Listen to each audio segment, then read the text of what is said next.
بسم اللہ الرحمن الرحیم یا ربی لک الحمد کما ینبغی لجلال وجهک وعظیم سلطانک اللہم صلی علی محمد وعلی آل محمد کما صلیت علی ابراہیم وعلی آل ابراہیم انک حمید مجید اللہم بارک علی محمد وعلی آل محمد کما بارکت علی ابراہیم وعلی آل ابراہیم انک حمید مجید۔ السلام علیکم، میں آپ کی سٹوری ٹیلر محمد علی۔ ہم پڑھ رہے ہیں سیرت النبی، اور سیرت النبی کے سلسلے میں ہم نے پریویسلی مکہ میں موجود بت پرستی کی تاریخ اور مختلف ناموں اور مختلف اقسام کے بتوں کے بارے میں تفصیل سے جانا۔ آپ صلی اللہ علیہ وسلم حضرت خدیجہ کے ساتھ اپنی فیملی لائف گزار رہے ہیں۔ اب آپ صلی اللہ علیہ وسلم کی زندگی میں کچھ تبدیلیاں آنے لگیں۔ آپ صلی اللہ علیہ وسلم کا رجحان دنیا کی طرف سے کم اور اکیلے میں غور و فکر کی طرف زیادہ رہنے لگا۔ آپ صلی اللہ علیہ وسلم کو بہت پہلے سے ہی غور و فکر کی عادت تھی۔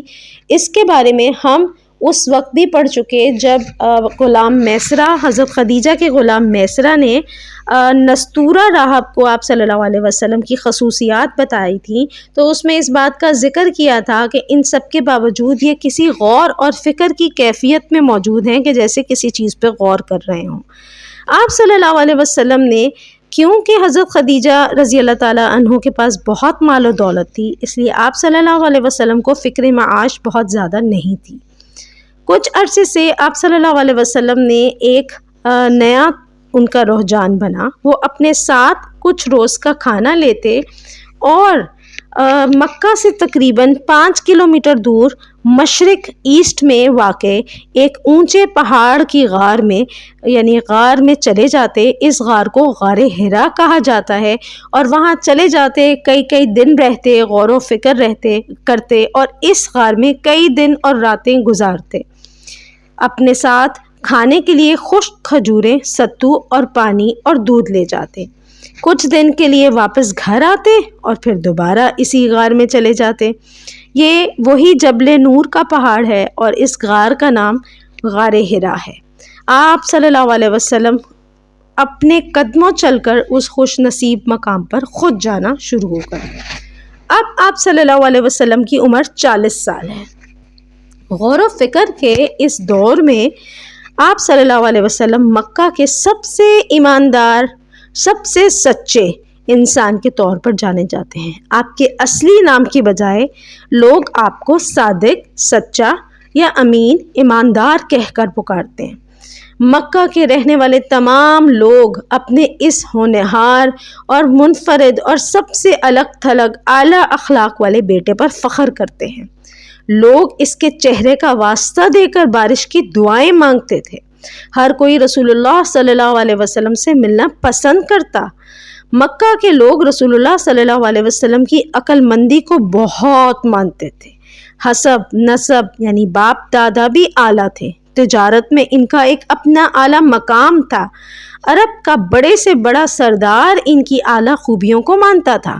مکہ میں رسول اللہ صلی اللہ علیہ وسلم سے زیادہ محبتیں سمیٹنے والا کوئی نہیں۔ رسول اللہ صلی اللہ علیہ وسلم بہت خوبصورت گفتگو کرتے تھے۔ رسول اللہ صلی اللہ علیہ وسلم کی اخلاق بہت اچھے۔ رسول اللہ صلی اللہ علیہ وسلم سے بڑھ کر کوئی ہمسایوں کا خیال نہیں رکھتا تھا۔ وہ ہمیشہ سچ بولتے، سب سے زیادہ بڑھ کر نیکی اور سخاوت یعنی جنروسٹی یعنی غریبوں کی مدد کرتے، وعدے کی پابندی کرتے۔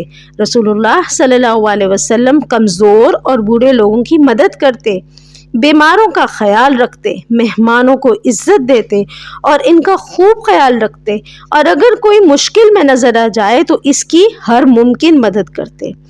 اب رسول اللہ صلی اللہ علیہ وسلم رات کو سوتے ہیں تو جو خواب دیکھتے ہیں وہ دن میں ان کے سامنے حقیقت میں بھی نظر آ جاتا، یعنی کہ آپ صلی اللہ علیہ وسلم کو سچے خواب دکھنے لگے۔ یہ سلسلہ 6 مہینے تک چلتا رہا۔ رسول اللہ صلی اللہ علیہ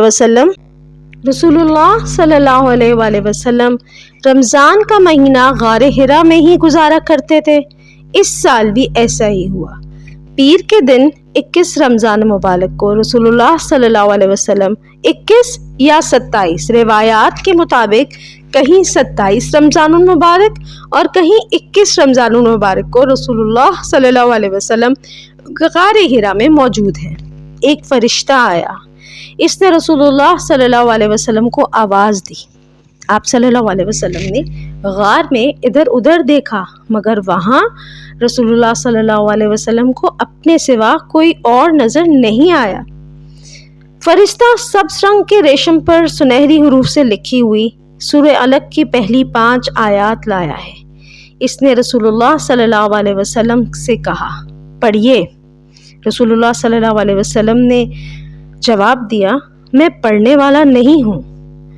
اس کے بعد فرشتے نے رسول اللہ صلی اللہ علیہ وسلم کو پکڑ کر ان کو اپنے سینے سے لگایا، اپنی طرف دبایا اور چھوڑ دیا۔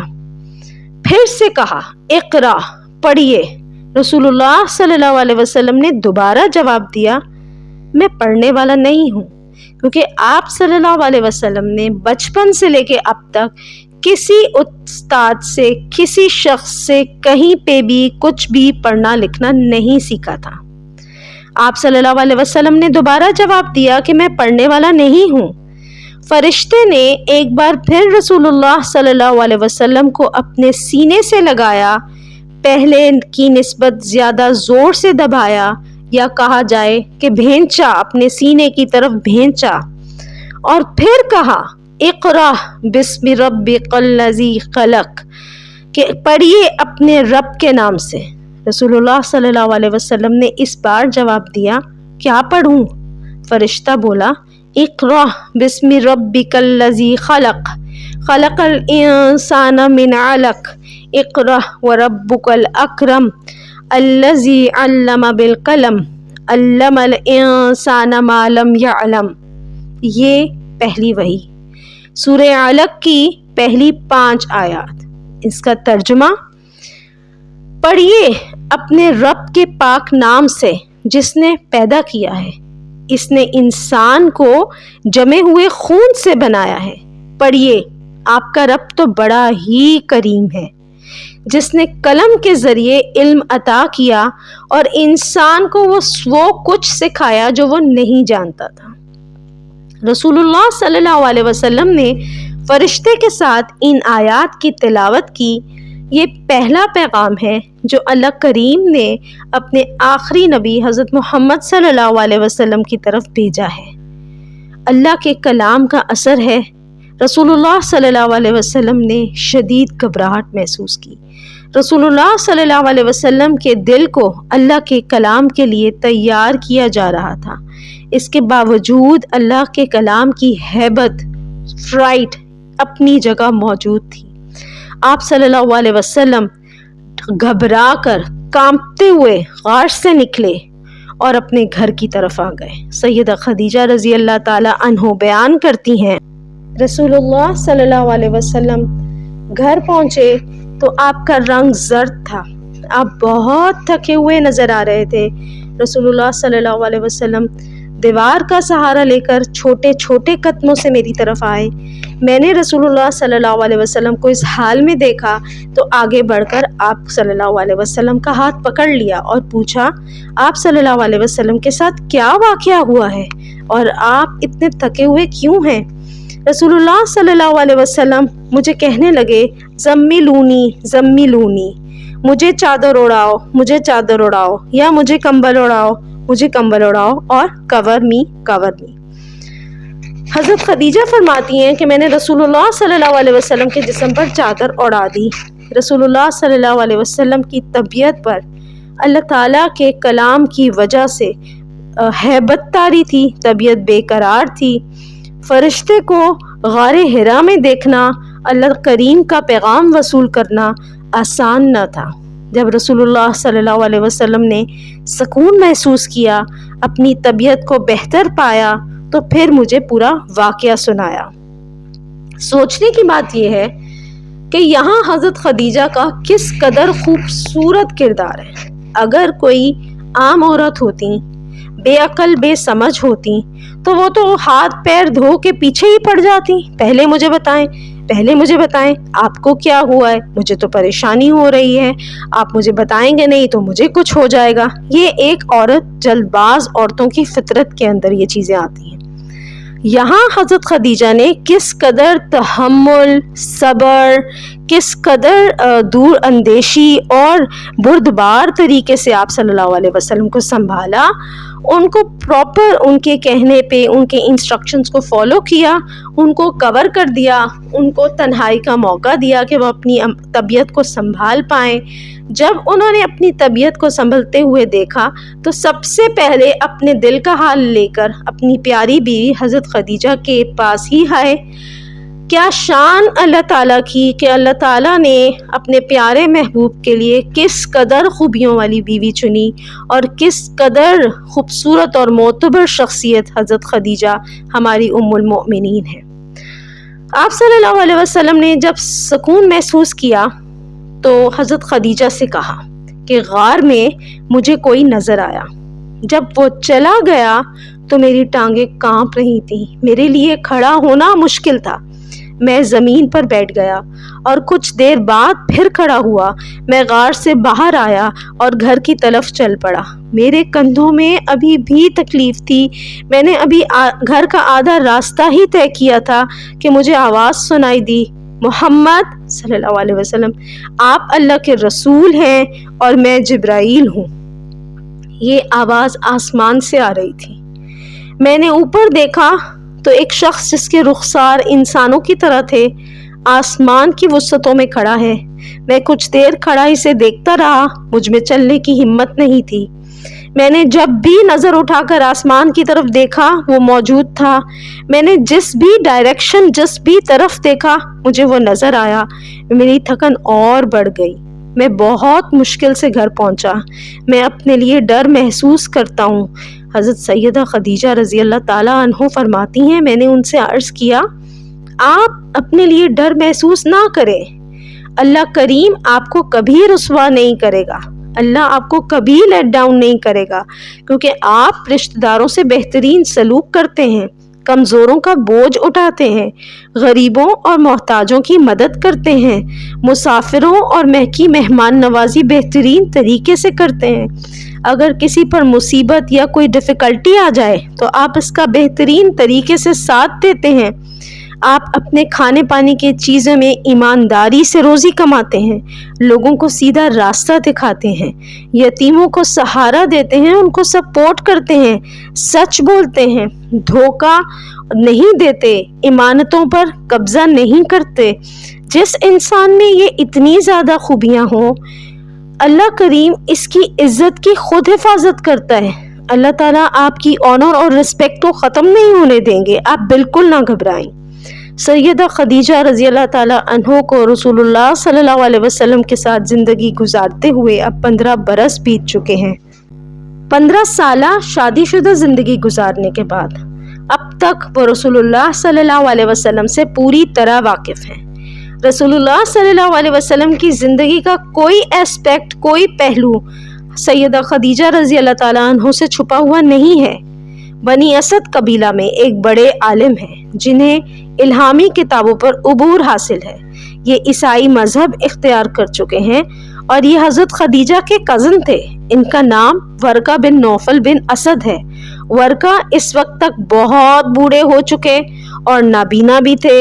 مکہ میں اس وقت ورقہ بن نوفل سے زیادہ الہامی کتابوں کا علم رکھنے والا کوئی اور موجود نہیں تھا۔ یہ لوگوں سے کہا کرتے تھے آخری نبی کی دنیا میں آنے کا وقت بہت قریب ہے، آخری نبی کے آنے کی تمام نشانیاں مکمل ہو چکی۔ سیدہ خدیجہ رضی اللہ تعالیٰ عنہ رسول اللہ صلی اللہ علیہ وسلم کو ورقہ بن نوفل کے پاس لے گئیں اور کہا، بھائی جان اپنے بھتیجے محمد کی بات سنیے۔ ورقہ بن نوفل نے کہا، بھتیجے مجھے بتاؤ تم نے کیا دیکھا ہے؟ رسول اللہ صلی اللہ علیہ وآلہ وسلم نے غار حرا میں پیش آنے والا واقعہ اور اس کے بعد اپنی تمام فیلنگز، اپنی تمام صورتحال ورقہ بن نوفل کو بتائی۔ ورقہ نے کہا، یہ تو وہی فرشتہ ہے جسے اللہ کریم اپنے نبی موسیٰ علیہ السلام کے پاس بھیجا کرتے تھے۔ کاش میں اس وقت جوان ہوتا، میں تمہاری مدد کرتا، تمہاری قوم تمہیں جھوٹا کہے گی اور تم پہ ظلم کرے گی۔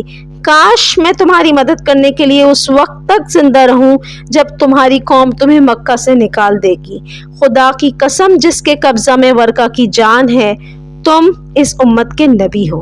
رسول اللہ صلی اللہ علیہ وسلم نے ورقہ بن نوفل سے پوچھا، کیا میری قوم مجھے میرے وطن مکہ سے نکال دے گی؟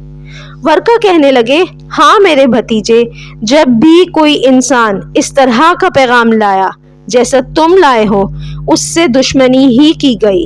اگر میں اس وقت تک زندہ رہا تو میں تمہاری مدد کروں گا۔ اس کے بعد ورقہ نے رسول اللہ صلی اللہ علیہ وسلم کا ماتھا چوما۔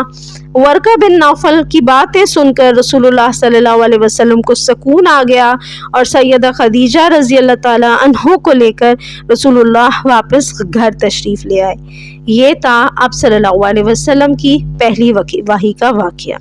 اللہ تعالیٰ ہمیں اس بات پہ لاکھوں شکر ادا کرنے کی توفیق عطا فرمائے کہ اللہ تعالیٰ نے ہمیں اپنی محبوب کی امت میں سے چنا، ایمان کے ساتھ پیدا کیا، اپنی معرفت اور اپنی پہچان عطا کی۔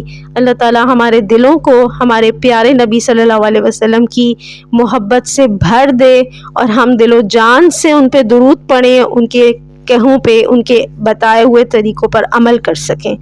دعاؤں میں یاد رکھیے گا۔